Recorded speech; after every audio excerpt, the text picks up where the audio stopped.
Welcome back, ladies and gentlemen. As promised, this will be a lesson about Unity colliders and triggers, but this will not be only a knowledge tied to this particular game, but more like a general game development knowledge. Also for Unity and for other engines, because every game should use colliders like this. For demonstration purposes, I will be creating some new game objects that we will not be using in the game, but just to show you how it really works. Go ahead and create two new sprites.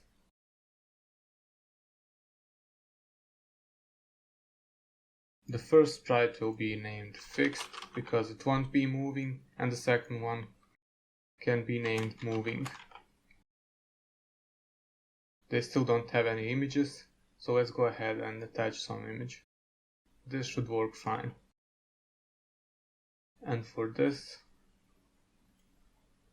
we would choose a different kind of image. For example, this one.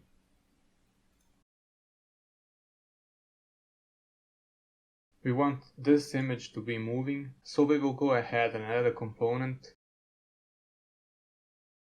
physics 2D, rigid body 2D, and that will enable 2D physics on this game object. When we press play, it should start falling down. We notice that it fell right through this game object. That's because none of these game objects have colliders. Let's go ahead and add a box collider to this one, and a circle collider to this one. If we press play now, the objects should bump into each other.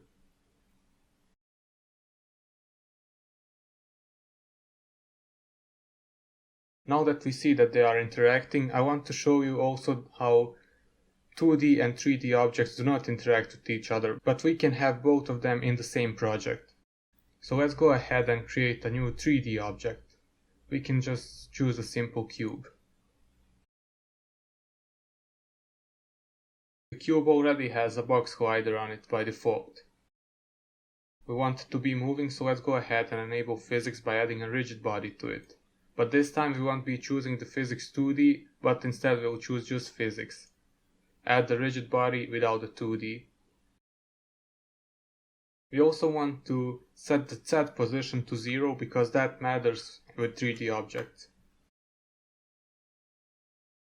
When we look at it from this perspective, it seems like this is a simple 2D object, but if we go ahead and switch the view to 3D by clicking on this, we can see that it indeed is a 3D object.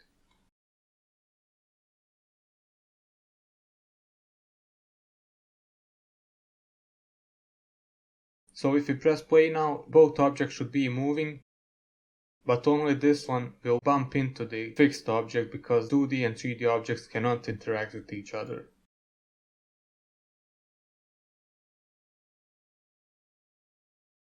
However, if we had another 3D object that's going to be fixed, we can expand it a little bit and drag it here. It should interact with this game object. Also make sure to set the Z position to 0. And it doesn't need any more changing.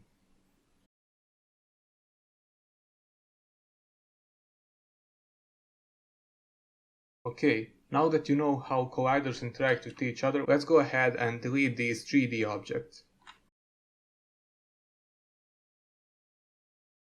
If we take a closer look at the circle collider component, we can see various options. One of these options is the isTrigger option. What that means is that the objects will no longer bump into each other. For example, if this object has the isTrigger enabled, they will not bump into each other anymore, but instead this object will pass through this object, and Unity will note that this object passed through this position. So let's go ahead and see how it works.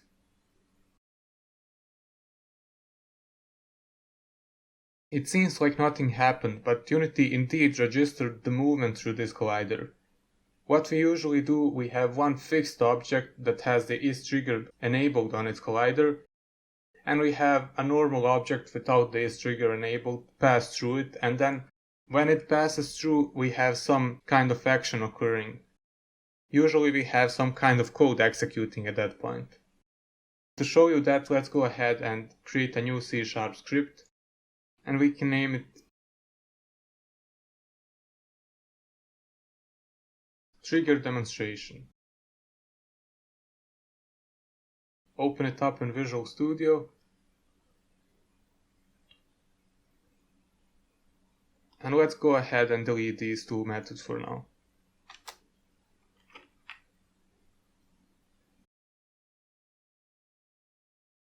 When we enable the isTrigger option, this collider is no longer a collider, but instead it is referred to as a trigger in Unity. We have three checkpoints in Unity when some object collides with a trigger. First we have the object entering the trigger, then we have the object staying within the trigger, and we have the object exiting the trigger. Those are all different checkpoints in Unity. To show you that, let's enter the coding. If we want to check when something entered a trigger, we use a pre-made method called onTriggerEnter, and in our case it's a 2D. So whenever something enters a trigger, we want to send a message. To do that, type debug.log, and then we can type whatever message we want. In this case, we'll type the object has entered the trigger. So let's see if it works. Save it, and then add this script to our fixed object.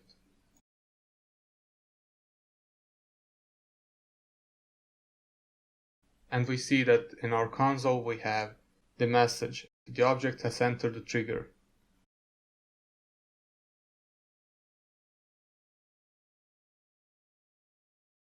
Let's take a look at the other trigger methods.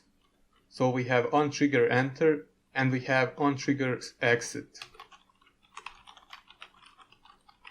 2D, of course. The code within these brackets will be called once something exits the trigger. So let's go ahead and copy this message.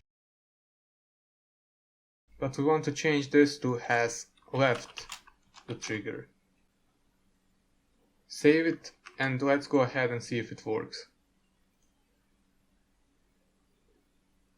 Okay, so now we have two messages. Once when this object entered the trigger right here, then it stayed for a number of frames within the trigger, and when it got to this point, it left the trigger, and we have this message right here.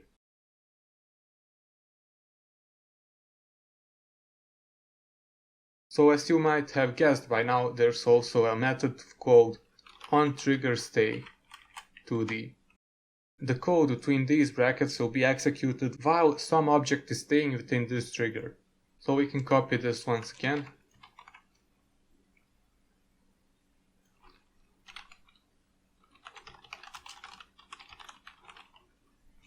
Save it and see how it works now.